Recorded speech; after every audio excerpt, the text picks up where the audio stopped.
Questions to the Prime Minister. Mr. David Anderson. Number one, Mr. Speaker. Thank you, Mr. Speaker. I'm sure the whole House will wish to join me in sending our warmest wishes for Christmas to our armed forces in Afghanistan.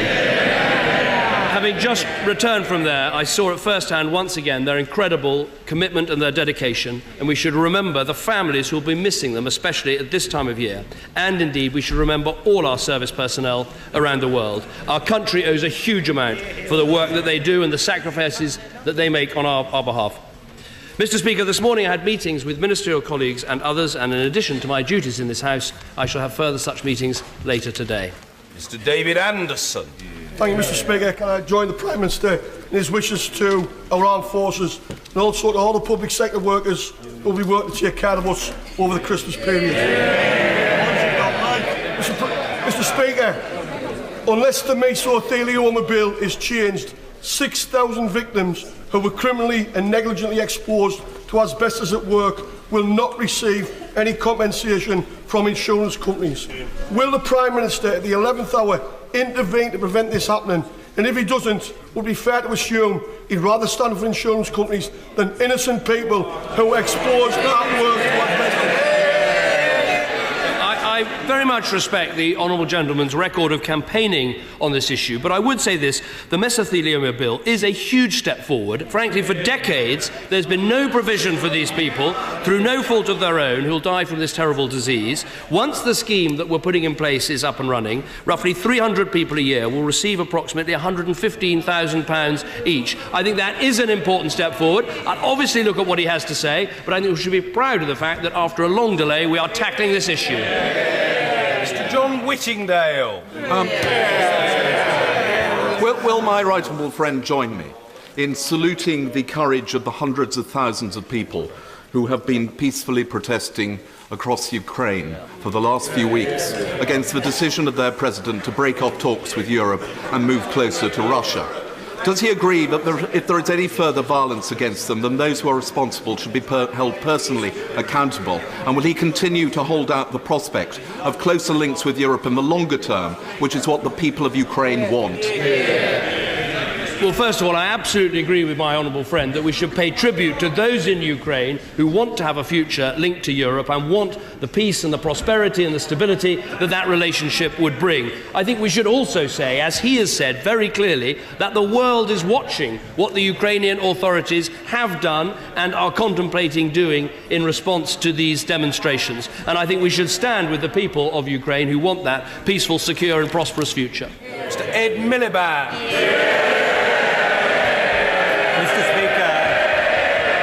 Mr. Speaker, I join the Prime Minister in paying tribute to all of our troops serving around the world, particularly in Afghanistan. Once again this year, they have done our country proud. They have shown the utmost courage and bravery, and all of our thoughts are with them and their families this Christmas. Mr. Speaker, today's economic figures show a welcome fall in unemployment. And for every person that gets back into work, it benefits not just them but their family as well. Does he agree with me, however, it's a major challenge for Britain that at the end of this year there are more people than ever before in today's figures working part-time because they can't get the hours they need? Well, first of all, I think it is worth looking at these unemployment figures in some detail, because I think they do paint an encouraging picture. Unemployment is down by 99,000. The number of people claiming unemployment benefit has actually fallen by 36,000 in this month alone. There are 250,000 more people in work. Youth unemployment is down. Long-term unemployment is down. Unemployment amongst women is down. We have talked before about 1 million more people in work under this government. It's now 1.2 million more people in work. Now, there shouldn't be 1 ounce of complacency, because we've still got work to do to get our country back to work, and everyone back in work means greater stability for them, greater ability to plan for their future, greater help for their families. But the plan is working. Let's stick at it and get unemployment down even further. Mr. Speaker, he didn't really answer the specific question I asked. It's good our economy is creating more jobs, but the problem is that too many of them are part-time or low-paid or insecure. Now today's figures show what's happening to wages. Does he agree with me it's a matter of deep concern that at the end of this year, average wages are £364 lower than they were a year ago and over £1,500 lower than they were at the general election? Well, first of all, let me answer very directly the question about full-time and part-time employment, because actually full-time employment has grown much faster in recent months. And overall, let me tell him, since the election, 70% of the new jobs, and there have been millions of new jobs, 70% of them are full-time jobs. And that is, now, I agree, we've got more to do. We've got to do more to put in place our long-term economic plan to keep the economy growing. But I have to say to him, it's all very well standing up at the dispatch box. He said that there would be 1 million fewer jobs. That is, and we're still waiting for him to correct the record about that. Now, of course, I want to see more money in people's pockets. Now, the only way we can do that is to keep on with the economic plan, keep cutting unemployment, keep people's taxes down, cut the deficit so we keep interest rates down. That is our economic plan. What's his? Let's talk about his predictions. Let's talk about his predictions. He said he'd balance the books in 5 years. He's failed. He said he'd secure Britain's credit rating. He's failed. And the worst prediction of all, he said he'd be good at being Prime Minister, and he's certainly failed at that. Now, and he's got no answer. And he's got no answer.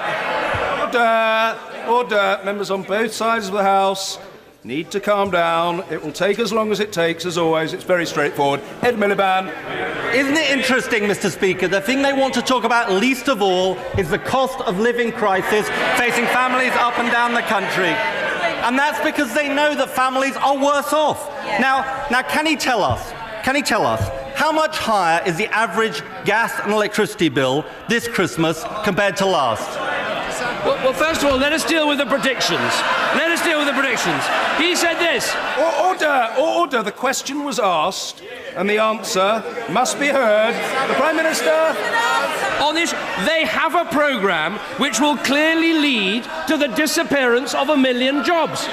Now we have 1.6 million more private sector jobs, 1.2 million more people in work. It is time he apologised for his prediction of talking the economy down. He asked about the cost of living. Let us compare our records on the cost of living. They doubled council tax, we have frozen it. They put up petrol tax 12 times, we've frozen it. They put up the basic state pension by 75p, we put it up by £15. We've got a new hand gesture from the Shadow Chancellor. Yes. I would have thought after today's briefing in the papers, the hand gesture for the Shadow Chancellor should be bye-bye. You don't need it to be Christmas to know when you're sitting next to a turkey. Mr. Speaker.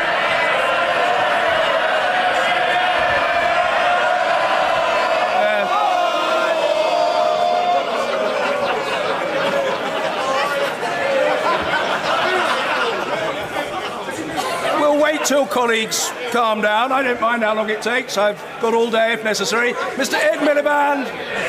I thought just for once, Mr. Speaker, he might answer the question that he was asked. So let's give him the answer. Energy bills are £70 higher than they were a year ago.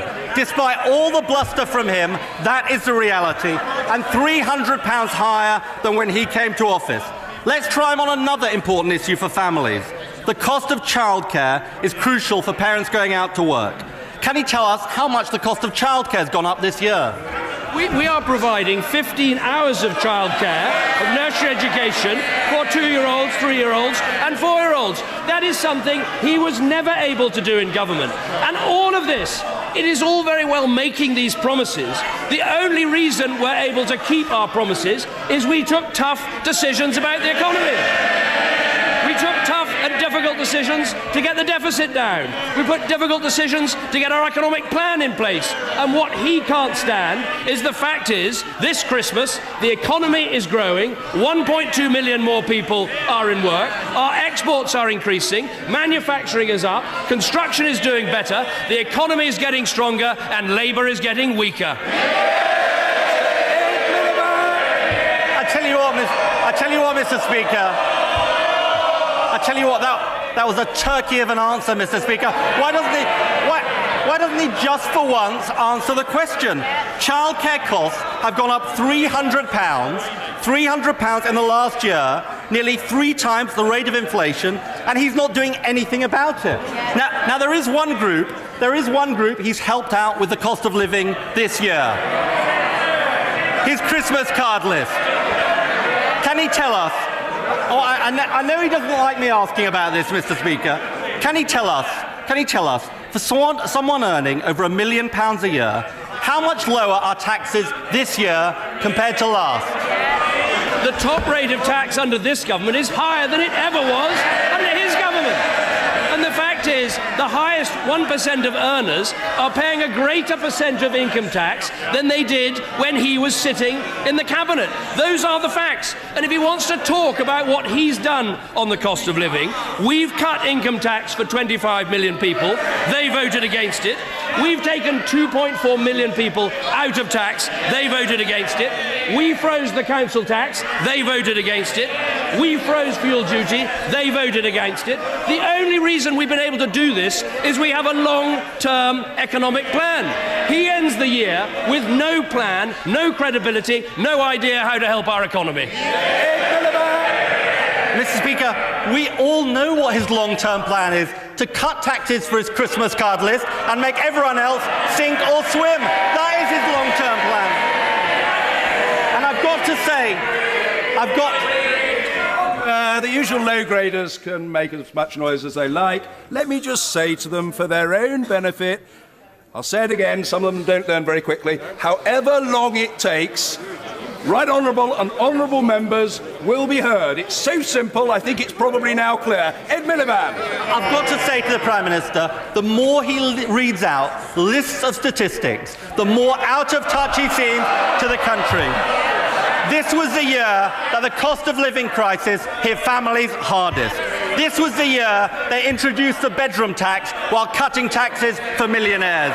This was the year he proved beyond doubt he's the Prime Minister for the few, not the many.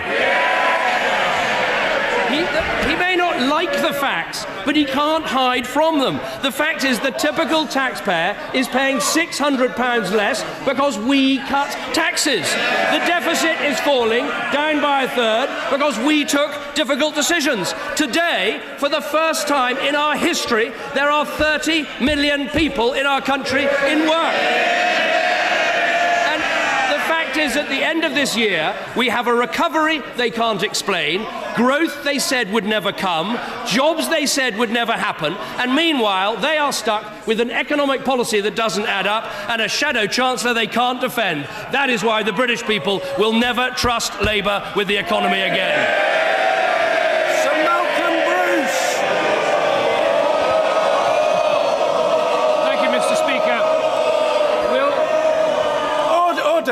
Yeah, we'll just have to keep going a bit longer because I'm not going to have...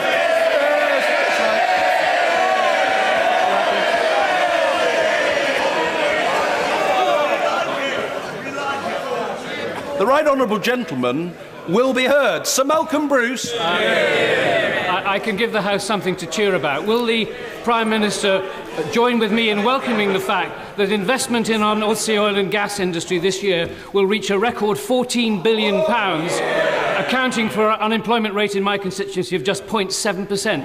But is he aware that Sir Ian Wood's report that says we need collaboration between government and industry to unlock 3 to 4 billion barrels of oil worth £200 billion that will otherwise be left under the sea? I think my honourable friend makes a very important point, which is the Wood report is an excellent report, and we're looking to put that in place because we want to maximise the returns and the employment and the investment in the North Sea. In recent months, we've seen very encouraging signs of greater investment in the North Sea, not least because of the decisions taken by the Chancellor to bring into play some of these more marginal fields. We need to keep up with that and implement the Wood report, as he says. Mr. Gregory Campbell. Thank you, Mr. Speaker. Does the Prime Minister understand, even if Dr. Richard Haas doesn't, that agreement and consensus in his talks are desirable, but will be impossible to achieve if proposals re-emerge that are viewed in the unionist community as diluting our very essence of Britishness, as Northern Ireland seeks to strengthen its position within the United Kingdom, not weaken it? Well, what I'd say to the honourable gentleman is I think we can all agree that Richard Haas is carrying out a very important and extremely difficult task, looking into the issues of parades, of flags, and of course the past. I've met with Richard Haas. I think he's an incredibly impressive individual. We should let him do his work, and we should judge his work on the results that he produces. But I hope that everyone will try to look at this process with some give and take to try and bring the communities together. Mr. Stuart Jackson. Unemployment in the Peterborough constituency stands at 5.5%, the lowest since the financial crisis, and there are 1,180 fewer JSA claimants than a year ago. However, there are too many young people who are jobless and lacking work skills. So will the Prime Minister give an early Christmas present to Peterborough people by giving his personal support for our bid for a university technical college to be decided in the new year? Well, I know that my right honourable friend, the Education Secretary, will look closely at the proposal for a university technical college. They are working well. I think it's a very good innovation in our education system. Look, the news on youth unemployment is better, 19,000 down this quarter, and the claimant count as well falling, but there's a lot more work to do. And I think we should particularly look at the work experience programmes, which seem to have one of the best records at reducing youth unemployment, and see what we can do to encourage companies and businesses to get involved in this work experience programme. Mr. Nick Rainsford. Thank you, Mr. Speaker. With the Archbishop of Canterbury reminding us of society's responsibility towards the support of the poor and the vulnerable, and the Archbishop of Westminster specifically criticising the inhumanity of aspects of government policy, does the Prime Minister regret, as we approach Christmas, his government's retreat from the compassionate conservatism he used to adopt? I don't accept what the right honourable gentleman says at all. There is nothing more compassionate than getting more people into work. The best route out of poverty is work, and what we can see for the first time in our country, 30 million people in work. Now, I enjoy debating and listening carefully to our archbishops. I have to say what the Archbishop of Westminster said about immigration I don't agree with, but I think we should be frank and open about these debates and not be concerned when we do have disagreements. Dr. Therese Coffey. Thank you, Mr. Speaker, and a Merry Christmas to you and your family. The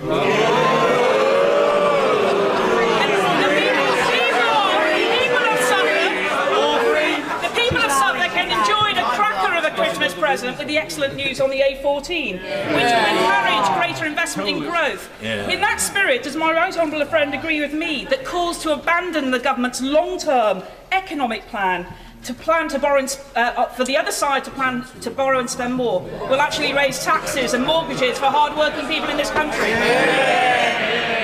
First of all, can I congratulate my honourable friend on her ingenious way of ensuring that she's called regularly in debates and questions in this House. An example, I'm sure others will follow. And on that note, a very happy Christmas to you and your wife and children, Mr. Speaker. She has been very, very clear in her campaign against the toll on the A14, and I'm glad that we've settled that issue. But I think she's right to say that the biggest threat to our economy now would be to abandon our plan. We're getting the deficit down, we're keeping interest rates down, we're cutting people's taxes, we're seeing the country get back to work. The biggest risk is more borrowing, more spending, more taxes, all the things that got us into this mess in the first place. Betts. Thank you, Mr. Speaker. At the end of November, I visited Handsworth Community Sports College in my constituency. The head Anne Quayle told me of the school collecting food to help their needy families over Christmas. And indeed, they will have a food bank on the school site in the new year. What really shocked me when she told me of a young girl, aged 15, who arrived on a Monday just before my visit, not having eaten all weekend because there was no food in the house. How does the Prime Minister expect that young girl to fulfil her educational potential? Well, we've got to do everything we can to help Britain's families, to help families into work, and that's exactly what we're doing under this government. And we also have to make sure that we protect the income levels of the poorest, and that's why, for instance, the child tax credit is up £390 under this government, protecting the money that goes to the poorest people in our country. Mr. Ian Swales. Mr. Speaker, experts said that Labour's energy price freeze announcement would raise prices in the short term. Opposition, order, order, order. Opposition members shouldn't yell at the honourable gentleman. He's asking his question. Let's hear it. Mr. Swales. Experts said that Labour's energy price freeze announcement would raise prices in the short term and protect the big six by freezing new investment. Since then, prices have gone up. National Grid say half of new investment... I'm struggling to find anything that relates to the responsibility of the Prime Minister in the honourable gentleman's question. Therefore, we'll proceed with Mr. Gordon Marsden.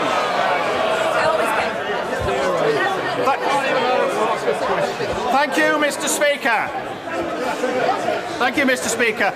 As the Prime Minister sits down for Christmas dinner to chillax with his family and friends, will he spare a thought for my Blackpool constituents and 500,000 others whose Christmas is mired in the incompetence and random cruelty of DWP's benefit sanctions? My casework on this includes the woman denied JSA for doing voluntary work at one local branch of a national charity rather than another.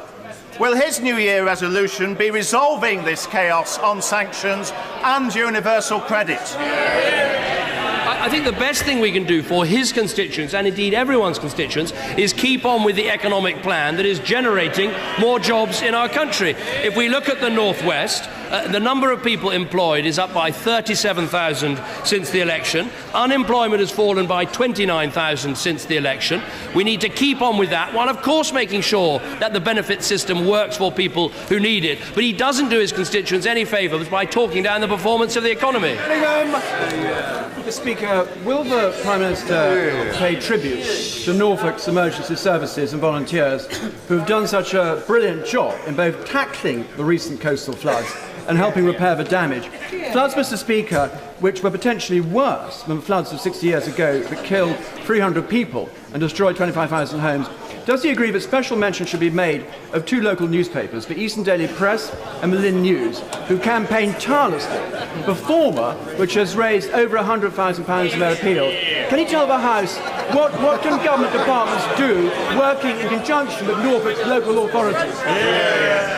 Well, I think my honourable friend is absolutely right to raise this issue. I was very impressed when I went to Norfolk, went to Wells Next the Sea, to see not only the amazing contribution that the emergency services had made, but as he said, also local newspapers in highlighting this issue, in helping to prepare people for what was to come, and also the flood coordinators and the people who work voluntarily to help our communities. I was particularly impressed by what I saw in terms of what the lifeboats had done because of the enormous wave that swept through their station. But even with that, they were able to get out there and help people. As he says, because we put money into flood defences, we did protect a lot more homes than otherwise would have been affected. But the work needs to continue.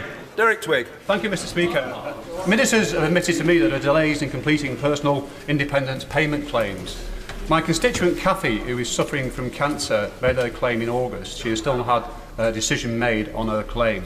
She also had a home appointment yesterday with an ASOS assessor. They didn't turn up. Can I ask the Prime Minister why he's allowing cancer patients to suffer because of the incompetence of his government? I'm very happy to look at the individual case that the honourable gentleman raises. It is worth noting the fact that ATOS was working under the last government, a government in which he served, but I'm very happy to look at the individual case and see what can be done. John Howell. Thank you, Mr. Speaker. The number of unemployed claimants in the Henley constituency has fallen to 439. That makes it the third best performing constituency in the country. Will he join with me in congratulating local businesses for the role they've played in this? Well, Well, I'm very happy to congratulate local businesses on what they've done. The fact is, what we are seeing, and what Labour predicted would never happen, is a private sector-led recovery. For every job lost in the public sector, we've seen 3 or even 4 jobs created in the private sector, mostly by small businesses, and we need to keep up the economic environment that is helping them to take people on, to invest and to grow for the future. McDonnell.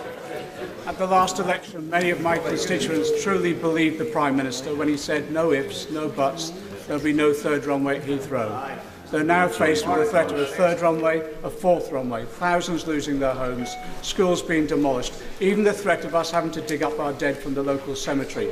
Does he appreciate that many now feel that they've lost all faith in him as a man that keeps his word? Well, I'm afraid the honourable gentleman has a very strong view about this, but I simply don't accept what he says. We said that there would not be a third runway. We have stuck with that promise. We now have a report being done by Howard Davis, which has all party support. I think it's a very good report, an interim report, and I think people should read that report before they start shouting across the House of Commons in a completely inappropriate way.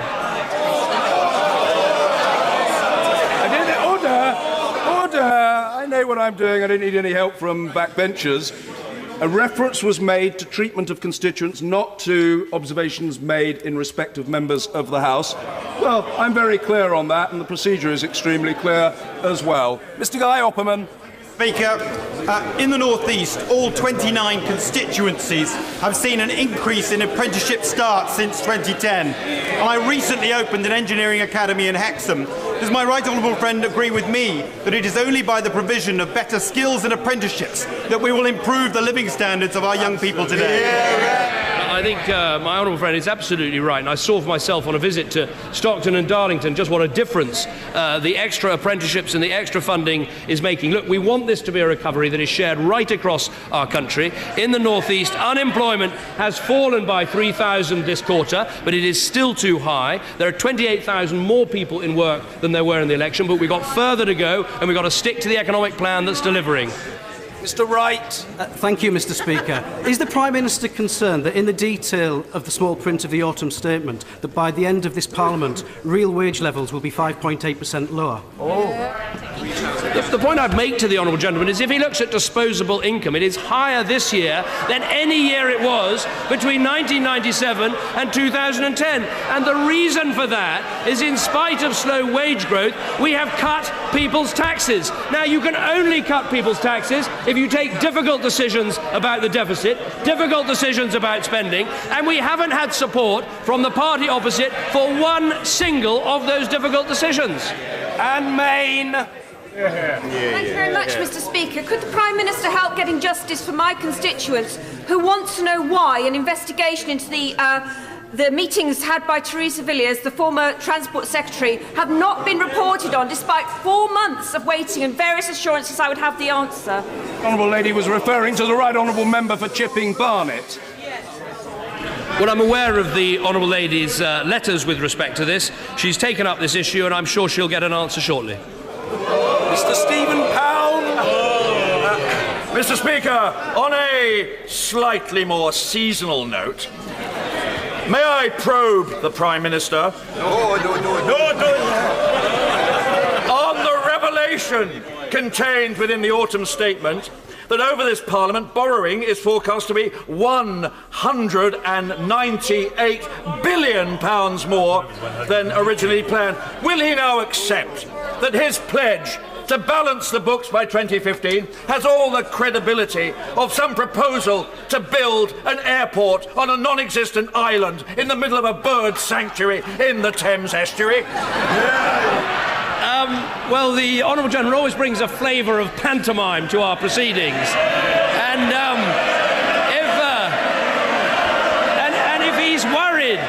if he's worried about the deficit, and if he's worried about borrowing, he ought to look in front of him rather than look behind him, because we haven't had one bit of support on anything we've done to cut the deficit. And if he's worried about the deficit, why does his party propose to put it up? Harriet Baldwin. Thank you, Mr. Speaker. It is very good news that a record number of people are in work and that they're keeping more of their take. But there was a another milestone this week where we reached 2 million new pension savers thanks to auto-enrolment. Is that another example of how this government is taking the right long-term decisions for this country? I think the Honourable Lady is right to raise auto-enrolment. It does mean that more people are saving for their retirement, and that means more stability, more security for them, a greater ability to plan for their future, just as the fact there are 30 million people in work, so many more in work this Christmas than last Christmas, all of those better able to plan for their future and have that basic security that people in our country rightly crave. Speaker, now that the Prime Minister has declared mission accomplished in Afghanistan, will he guarantee that none of our brave servicemen and women who have served there will face redundancy after they come home? I would urge the honourable gentleman to look at what I said when I actually was praising the role that our armed forces have played. They have carried out the tasks that we asked them to carry out, and they've done it with huge professionalism and skill. And as I said, they'll be able to leave that country with their heads held high, secure in the knowledge that we put in place what is necessary to stop terrorism and terrorist training camps returning to Afghanistan. Now, there are very clear rules in place about redundancy. That is, those people about to serve, serving or having returned from Afghanistan are not able to for redundancy. Robin Walker.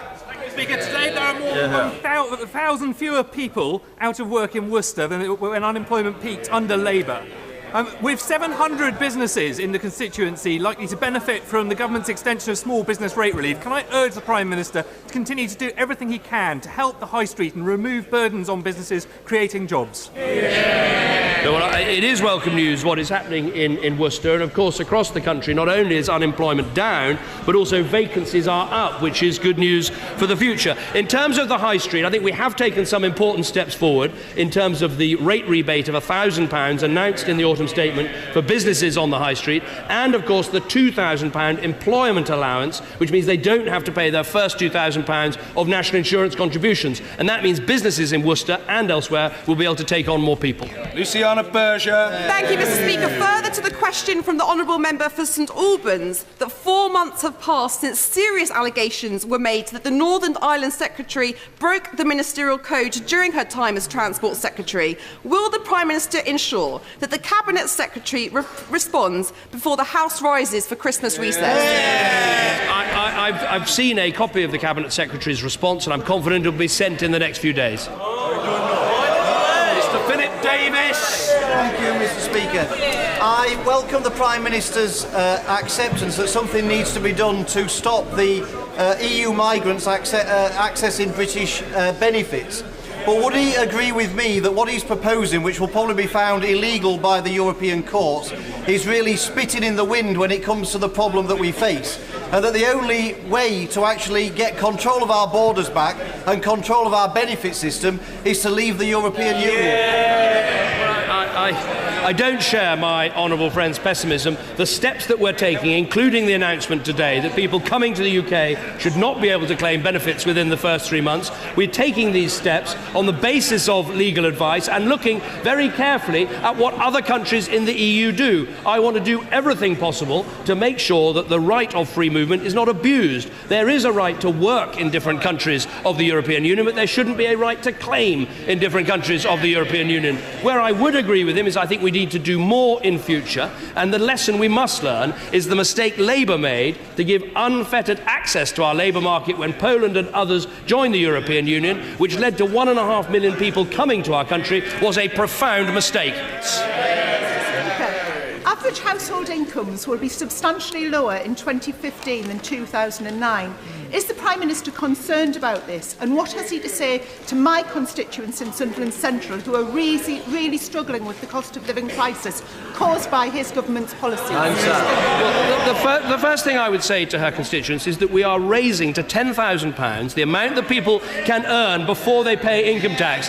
That is worth £705 to a typical taxpayer. And because of the progress we've already made, disposable income this year is higher than any year between 1997 and 2010. Now, the members opposite might not like these facts, but they are true, and it's worth remembering why we're in this situation in the first place. He's got a very strong voice, but he shouldn't have to shout to make himself heard. The Prime Minister's answer. The Prime Minister.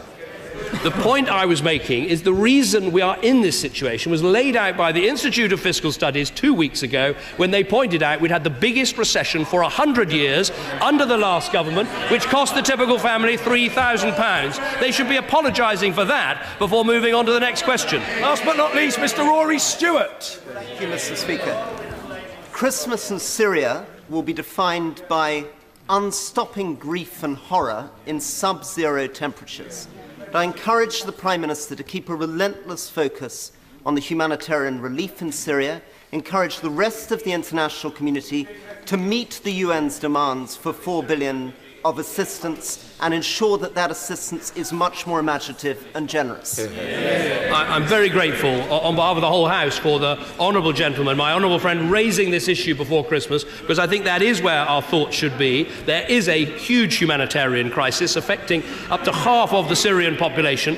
The first thing I'd say is that Britain can be proud of the fact that at 500 million, we are the second largest bilateral donor in terms of aid going to Syria, going to neighbouring countries and helping people in those refugee camps. Now, what we should be doing is encouraging other countries to step up to the plate in the way that we have done and make sure we fulfil our moral obligations to these people who are going to suffer at Christmas time.